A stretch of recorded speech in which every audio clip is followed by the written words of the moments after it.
रूहान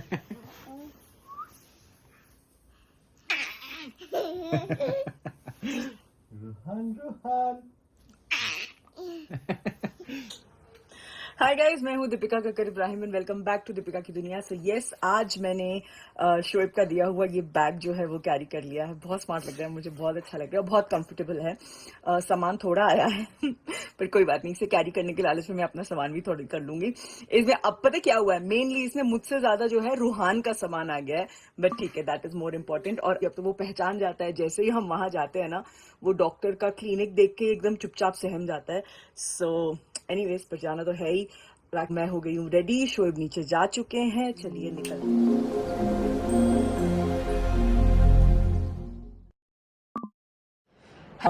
नई जर्नी को लेके, जैसे कि शोएब के ब्लॉग में आप सब लोगों ने देखा होगा एंड कई लोगों के मेरे पास मैसेजेस भी आए हैं, तो बहुत जल्द आपको वो पता चलेगा। लेकिन उससे पहले आज शोएब की जो एज एन एक्टर जो ये जर्नी रही है, उसको 15 साल पूरे हुए हैं। हिज फर्स्ट शो पलकों की स्पेशल शोएब के लिए बनाना चाहिए। अब वो गए हैं जिम, अब वो वापस आएंगे, तब तक हम थोड़ा बहुत कुछ सेटअप कर लेते हैं। So let's start.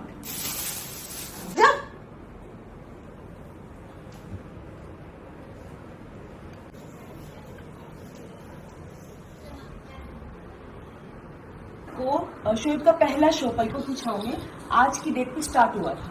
आज की डेट? हाँ, 15 साल पहले। 15 साल तो आज, हाँ, शोएब को इंडस्ट्री में 15 साल हो गए हैं और उनके जो YouTube पे सब्सक्राइबर्स हैं वो 3.5 मिलियन हो गए। वो तो कुछ दिनों पहले हुए थे, तो मैंने सोचा कि थोड़ा सा, ये देखो, 15 years and 3.5 million. Oh, Yes. Actually, आज सब वो पोस्ट कर रहे थे ना, देखो, मैं झूठ नहीं बोलूंगी, I am so bad with dates, तो मुझे याद नहीं था। लेकिन हाँ, इंस्टा पे बहुत लोगों ने डाला है, तो इसीलिए मुझे पता चल गया। तो ये आपके लिए बहुत बहुत मुबारक हो। 15 साल हो गए अम्मी, 15 साल मुंबई में। हाँ, 15 साल ये दिन 15 साल 2009 में पलकों की छांव में शुरू हुआ था। 17 अगस्त 2009 टेलीकास्ट हुआ था। तो यस, ऑफिशियली 15 साल हो गए। कैसे दिन सच में चला था, अभी है ना। अभी की तरफ से 15 साल में ये भी आ गया।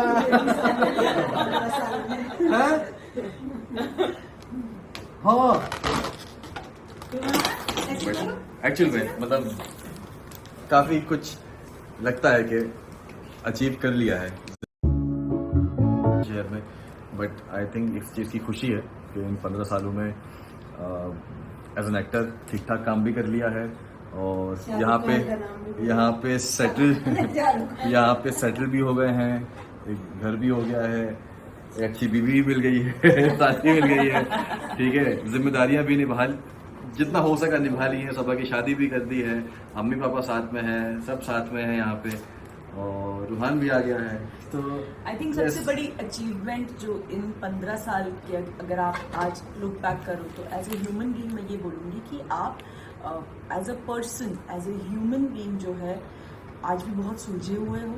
सक्सेस आपके सर पे नहीं चढ़ी है। जो आज कि अपनी सादगी, अपनी सिंप्लिसिटी मेंटेन रखना और उतनी ही हार्डवर्क की शिद्दत आज भी रखना। मतलब आज भी ये वो उबला हुआ खाना कैसे खा लेते हैं, I have no idea, but खाते हैं। तो बहुत बड़ी बात है, क्योंकि एज एन एक्टर जब आप काम करते हो तो आपको खुद को फिट रखते ही रहना है, which is difficult. Yes, every profession has its own challenges, but I am proud. Thank you. Yes, इन 15 सालों में प्यार भी बहुत कमाया है, जो आप सबसे मिलता रहा है और आज भी मिल रहा है, और इंशाल्लाह उम्मीद करता हूँ कि आगे भी मिलेगा। हर एक चीज़, चाहे वो पहला शो हो, दूसरा शो हो, यूट्यूब की जर्नी हो, चीज़ें हो, तो अब तक चला रहा है वो प्यार, तो उसके लिए दिल से बहुत बहुत शुक्रिया।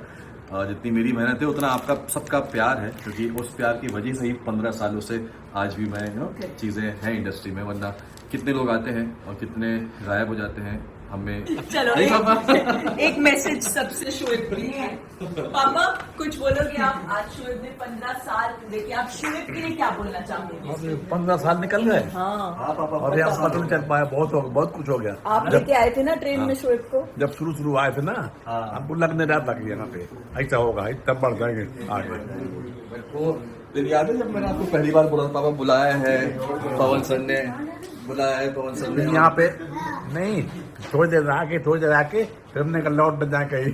हाँ फिर भी चलते हैं, वो नहीं हो रहा, फिर राजगीरी दरगाह गए थे, फिर वहां से और पहले की बात भी नहीं सोचा था, मतलब पलकों की छाव के बाद भी नहीं सोचा था कि अब लगा था कि हाँ अब ढूंढते हैं चीजें, फिर सिमर हुआ, फिर चीजें में मिलेगा, लेकिन हमने अल्लाह के लिए सोचा था कि ये हमारा बेटा जहाँ रहा है, जहाँ वो खुश रहा है, लेकिन वक्त बताएगा। लेकिन जैसे हम 15 सालों में देखा उसने कितनी मेहनत करी, वो कैसे रहा, सबको लेके चला, उसकी मेहनत हमने देखी, तुम्हारा साथ रहा, तो खुशी तो है, बहुत ज़्यादा खुशी। अम्मी ने हमेशा एक बहुत ये चीज मैंने पहले भी कही है और मैं आज भी कहूंगी कि हम तो निकल जाते हैं, मतलब जैसे शोएब भोपाल से यहाँ आ गए काम करने के लिए, अब शोएब की यहाँ अपनी स्ट्रगल चल रही है, अपनी दुनिया चल रही है, शोएब बिजी है, लेकिन वहाँ एक छोटे शहर की मेंटालिटी में, उस सोसाइटी में रह के सोसाइटी की तरह तरह की बातें सुनना, उन्हें उन्हें फेस करना और उसके बाद भी अपने बच्चे को पता ना लगने देना और अपने बच्चे की हिम्मत बढ़ाते रहना, ये आई थिंक अम्मी ने बहुत अच्छे से किया है। अरे इसकी मस्ती देखो, ये अम्मी ने बहुत अच्छे से किया और इस चीज के लिए मैं अम्मी को बोलूंगी कि अम्मी आपका सपोर्ट नहीं होता ना तो आपका बच्चा जानी नहीं, उसकी भी हिम्मत थी, सबकी दुआएं थी, हिम्मत थी उसकी, उसका जो दिल की था वो अल्लाह ने उसको पूरा किया। बस अल्लाह वो सलामत रहा, उसकी लंबी उम्र करे, काम तो इंशाल्लाह मिलेगा, अल्लाह चाहेगा तो उसकी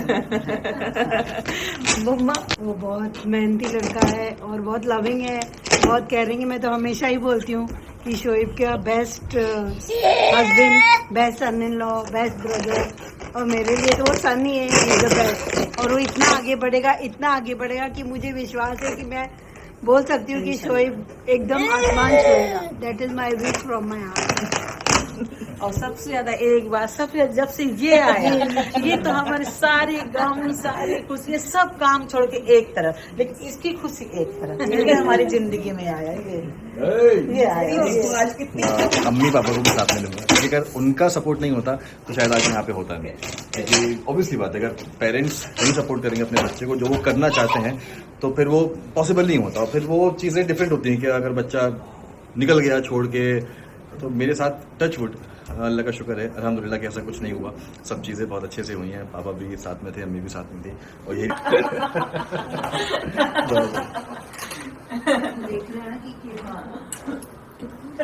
जो निहारी आप इतने दिनों से तरस रहे हो वो मंगवाएगी। उस दिन खत्म हो गई थी, याद है? हाँ, दिनों से शोएब क्रेव कर रहे हैं, मुझे वहाँ की निहारी खानी है यार, मुझे सबा के यहाँ की निहारी खानी है, तो ये रही आपकी निहारी और एक प्लेट भी है, डबल खानी होगी तो डबल खा लेना। नहीं बस मैं तो आज नहीं खाने वाला था, मैं कल ही खाया था ना मैंने, कल नहीं परसों 15 अगस्त को।